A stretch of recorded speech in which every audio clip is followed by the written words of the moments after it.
Or, le jour où, effectivement, le Beth Amikdash et le monde seront unifiés, il y aura une réconciliation de l'ordre et de la nature, des deux termes employés par le Maharal, par le Seder et le Teva. Mais pour l'instant, on n'y est pas encore. Alors, le résultat a été catastrophique, ça a été la terreur, beaucoup de têtes ont été coupées, beaucoup de sang a été versé. C'est ça quand on joue à l'apprenti sorcier. Mais cette idée, donc, nous donne ici une indication de ce que pourrait devenir le monde du huitième jour. Or, il y a, pour comprendre qu'est-ce que c'est qu'un monde idéal, ce monde du troisième temple, ce monde où le temple n'est pas détruit, ce monde dans lequel il y a une harmonie entre le créateur et la créature, eh bien, pour avoir une idée de ce que c'est, il faut comprendre un peu qu'est-ce qui s'est passé dans l'histoire. Et pour le comprendre, il faut se demander pourquoi est-ce que les temples ont été détruits. Et le Rav Kook, dans un texte très important, un texte génial, pourrait-on dire, mais ça va de soi, comme nous parlons du Rav Kook, parce que le Rav Kook a une habitude assez intéressante, c'est d'avoir toujours raison. Le Rav Kook nous explique que le premier temple était caractérisé par la sainteté collective, ce qu'on appelle Kedushat Haklal. Et qu'est-ce qui y manquait? C'était la Kedusha, la sainteté individuelle, Kedushat Aprat. Essayons d'expliquer un peu plus. Vous savez que lors de l'inauguration du Beth Amikdash, le roi Shlomo a fait une fête pour tout Israël qui était réuni à Jérusalem, une fête qui a duré pendant 7 jours.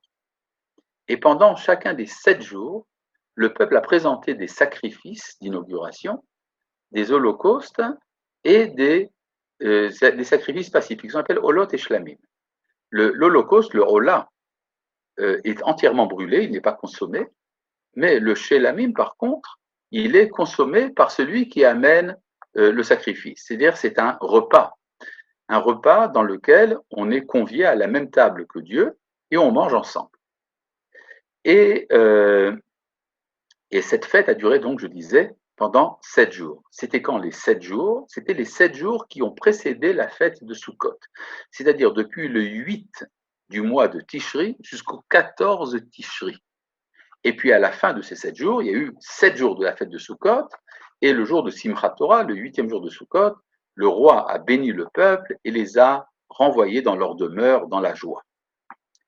Maintenant, pour ceux qui sont informés, si on commence une fête de 7 jours, le 8 Tishrei, et qui s'achève le 14 Tishrei, il y a au milieu le 10 Tishrei. Le 10 Tishrei, c'est le jour de Kippour. Comment se fait-il donc que nos ancêtres ont mangé et ont présenté des sacrifices pendant le jour de Kippour?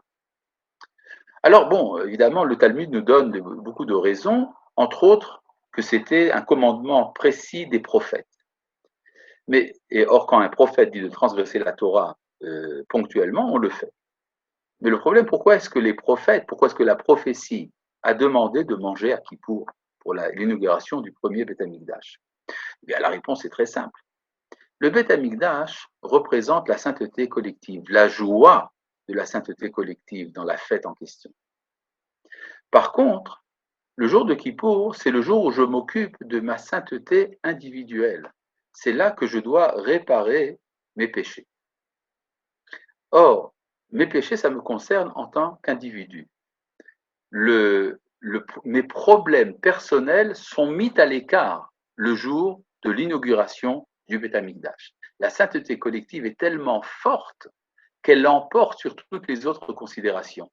Et c'est la raison pour laquelle cette fête a été faite précisément en transgression du jour de Kippour. Bon, c'est très joli, c'est très beau. Cependant, ça ne règle pas les problèmes de l'individu.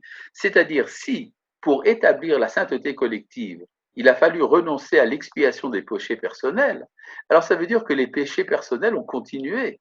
Et c'est comme ça donc que le peuple a été entraîné finalement, plus tard, mais finalement quand même, aux pires abominations, à la débauche, à l'inceste, l'homicide, l'idolâtrie, toutes ces choses qui finalement ont amené à la destruction du premier temple. C'est-à-dire un excès de collectivité au détriment de l'individualité a entraîné la chute du premier Beth Amikdash.